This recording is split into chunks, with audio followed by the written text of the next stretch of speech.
8 of the fastest men alive lined up at Hayward Field with one goal, and being world champion meant nothing once the gun fired. 7 of the top 10 sprinters on Earth were in this race.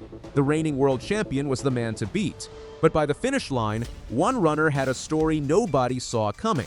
This was the men's 100 meters at the 2026 Prefontaine Classic, live from Hayward Field in Eugene, Oregon. Every summer, this track turns into the fastest stage in the world. This field backed that up completely. 8 men stepped into the blocks with an average personal best of just 9.83 seconds. That number alone tells you how loaded this race really was. Hayward Field has carried that kind of weight since 1975. This is the home track of Steve Prefontaine, the runner whose grit still shapes how this meet is run every year. Records get broken here almost every summer, and this men's 100 meters race was set up to be one more chapter in that history. Leading that field was Oblique Seville of Jamaica. Seville came into Eugene as the reigning world champion. He won gold in Tokyo just months earlier, becoming the first Jamaican man to win the world 100-meter title since Usain Bolt. A week before this race, Seville ran a world-leading 9.82 seconds at the Jamaican National Championships, his first ever national title. He looked unstoppable heading into Oregon. The year before, Seville had beaten Olympic champion Noah Lyles twice in a row at Diamond League meetings in London and Lausanne, then carried that momentum all the way to gold in Tokyo. Coming into Eugene, he was the clear favorite, and nobody in the stadium expected that to change. Standing next to him was Christian Coleman, a name Eugene knows very well.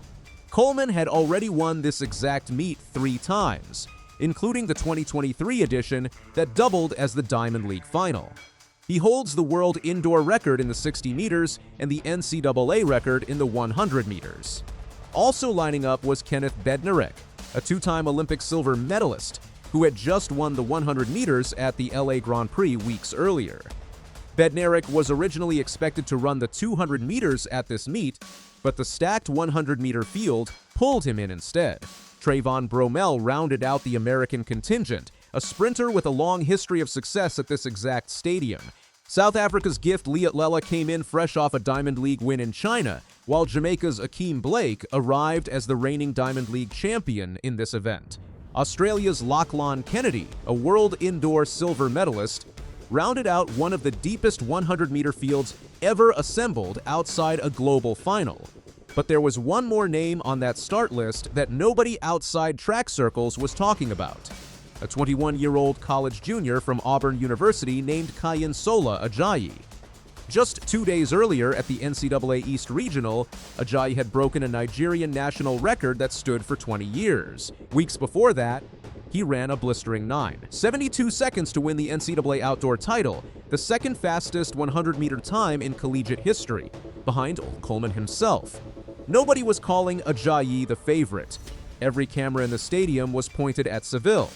When the gun fired, the whole stadium rose to its feet. Seville got the better start, exploding out of the blocks the way champions usually do. For the Teeters, it looked like the race was already decided. Ajayi and Coleman refused to accept that, staying right on his shoulder and closing every inch of the gap he tried to build. By 60 meters, the whole picture changed.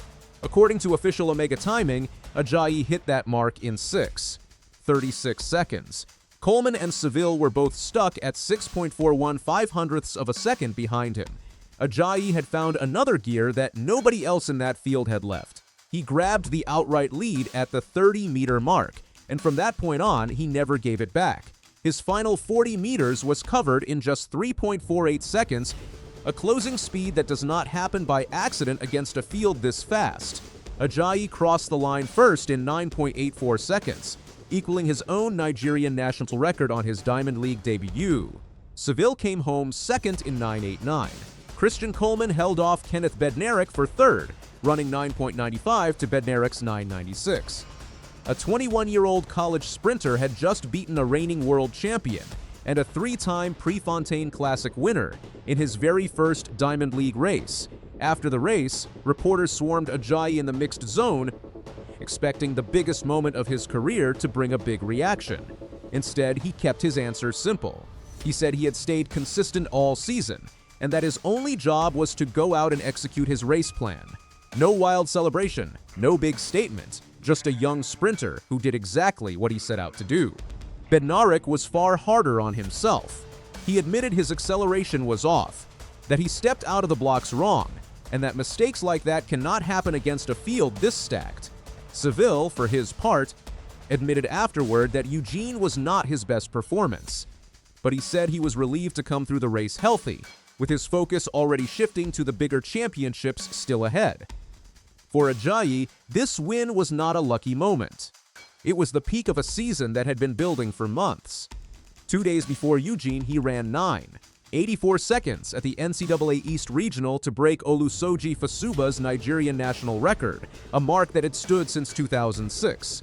In March, he won the NCAA indoor 60-meter title in 6.45 seconds, tying Christian Coleman's own collegiate record and setting a new African indoor record in the process. In June, he became just the second Nigerian sprinter in history to win an NCAA 100-meter title, following Divine Oduduru back in 2018.